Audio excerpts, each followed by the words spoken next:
Hi, Todd Martin here with the Tai Chi Code and the Walking Code. This is my second lesson in what I call Differential Tai Chi.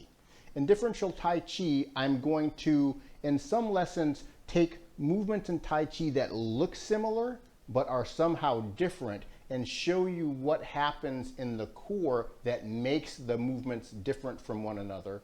Or I'm going to take a fixed position that's very recognizable in Tai Chi and show you different exits from that position so you can see how the various rotations of the core end up with different results. In this video, I'm going to show the movements following single whip. Single whip is a very common position in Tai Chi. It's very recognizable right here. My left arm pressing forward, right arm striking out in a crane's beak. This is the motion at the end of single whip. Single whip is a great example to use because there are a lot of different movements that come directly from single whip. So we can analyze what's going on in the core to see how the different core movements result in a different technique following single whip. So I'm going to begin with the single whip and show you this is the technique of pluck, the Tai Chi technique of pluck. I'm extending my right hip. I'm turning my upper torso towards that right hip, and I'm turning my lower torso away from that right hip. That's what projects the palm forward in single whip. My upper torso is actually turning this way while my lower torso is turning that way, and it's projecting my palm straight forward. So this is the core technique of pluck, or the Tai Chi technique of pluck. The first transition I'm going to show is the transition to cloud hands. That transition is pluck moving in the other direction. Here I have extension of the right hip, torsion on the left. Now I'm going to extend my left hip and do torsion on the right. So now my left hip is extending, my upper torso is turning counterclockwise, and my lower torso is turning clockwise. That's the transition from single whip to cloud hands. And then we continue on with cloud hands. Now I'm going to show you a different movement, which is the transition from single whip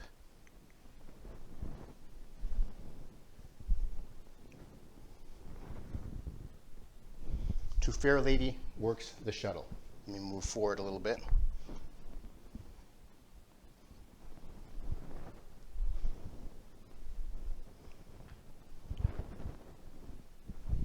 The difference between the cloud hands shift and the movement into Fair Lady Works the Shuttle is in the upper torso. I'm going to continue taking my upper torso and turn it clockwise, and I'm going to take my lower torso and turn it clockwise. So you're going to see the energy of the left hand turning with the upper torso all the way around and having a full pivot of the body. Both my upper torso and lower torso are turning clockwise during this shift. So the outward energy is in my left hand, as opposed to cloud hands, where I transitioned my upper torso from this direction to that direction, leading my right arm to begin projecting. So this motion in the transition to Fair Lady Works the Shuttle is shoulder strike. Shoulder strike is upper and lower torso turning away from the extending hip. We see that more clearly in the movement of actual shoulder strike, where I'm extending my left hip and turning the upper and lower torso to the right. That's the actual shoulder strike movement that we have in raise hands and shoulder strike. But it's the same action, extension of my left hip, upper torso turning to the right, lower torso turning to the right. It's just a different starting point that leads to this motion. And then we have the transition continue to Fair Lady Works the Shuttle.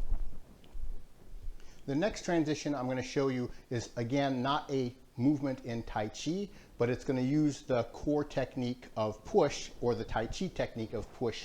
We're going to see pluck, torsion on my left, and I'm going to simply extend my left hip, and it's going to cause me to sink back and push my left palm down. I'm continuing torsion on the left, upper torso turning to the right, lower torso turning to the left, and I'm going to extend my left hip, meaning pushing my knee back, that's extension, and that's going to cause my weight to shift back and the palm to push down. You'll notice that that's the same motion from Grasp the Sparrow's Tail, push, push. That's extension of the left hip, torsion on the left. If I extend my right hip, I go right back to the single whip. Push from the left, pluck from the right. Push from the left hip, pluck from the right hip. In the next transition, I'm going to go from single whip to high pat on horse. When I go from single whip to high pat on horse, I'm now going to flex my left hip and do torsional rotation on the right to begin shifting my weight back. Then I'm going to transition my upper torso to the right to fully collect the left leg off the ground, and then now I'm going to do pluck to do high pat on horse. Pluck, remember, was the same motion from cloud hands. Extension of the left hip, torsional rotation on the right. I'm just doing it from a different starting position. Shift back, change weight. Now I'm going to extend my left hip, turn my upper torso this way, lower torso that way, and I get high pat on horse. The initial transition is split. Flexion of my left hip, torsion on the right. That changes the weight, but doesn't gather the left leg. To gather the left leg, I need to go from split to elbow strike. Elbow strike's used a lot in central equilibrium positions. Flexing of the active hip, upper and lower torso turning away, creating a balanced position on my standing leg on the right. Now I can do pluck to do high pat on horse. The next transition I'm going to show from single whip is a shift back and pivot of my left foot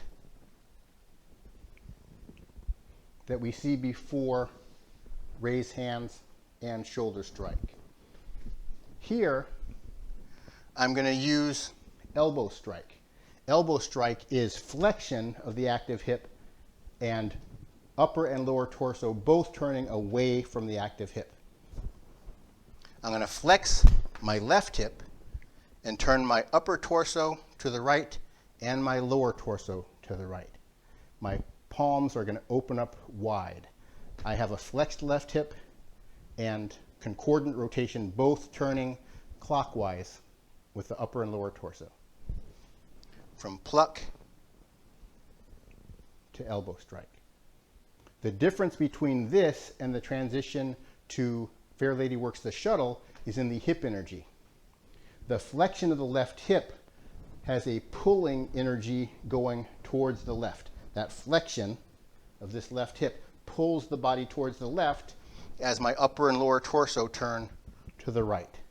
It gives me a 90-degree pivot of the turn of the body. When I extend my left hip, the extending left hip pushes the whole body towards the right. In conjunction with my upper and lower torso turning to the right, you end up with a full turn of the body. The next movement I'm going to do is not actually a transition normally in Tai Chi, but it's a good example of how we use press in Tai Chi, or what I call the core technique of lift in the walking code, coming from the end of single whip. I have torsion on my left and extension of my right hip. What I'm going to do is continue the torsion on the left, and I'm going to flex my left hip, or essentially lift up from my left knee, and it's going to lift me or rise the body into a standing position. That's the core technique in the walking code of lift, but that is the Tai Chi 8 techniques of press. Flexion of the active hip and torsional rotation on the same side of the active hip. So I already have the torsional rotation in place. All I need to do is flex my left hip, and it causes me to rise.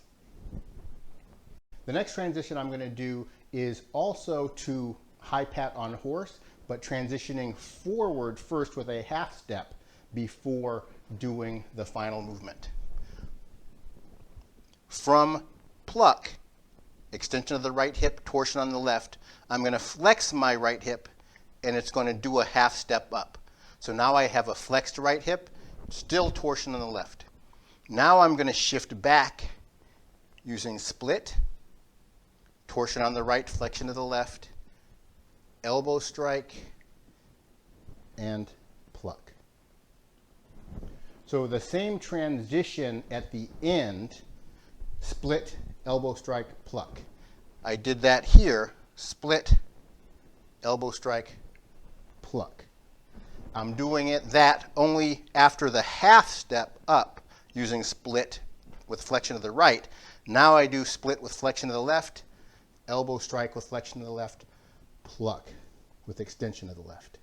The next movement I'm going to show is push, coming from the right hip following pluck. We have pluck, which is the end of single whip. Now I'm going to do a push, changing my torsional rotation from the left to the right while continuing to extend my right hip as I push, changing the torsional rotation. That pivots my right foot out. This is going to be the transition from single whip to snake creeps low. But the key is that transition from torsion on the left to torsion on the right. You actually see my right hand push out a little bit more because the energy of the torso, upper torso, is going from my left side to my right side. Now I shift back using rollback, and then I take the upper and lower torso from turning to the left to turning to the right to sink the weight.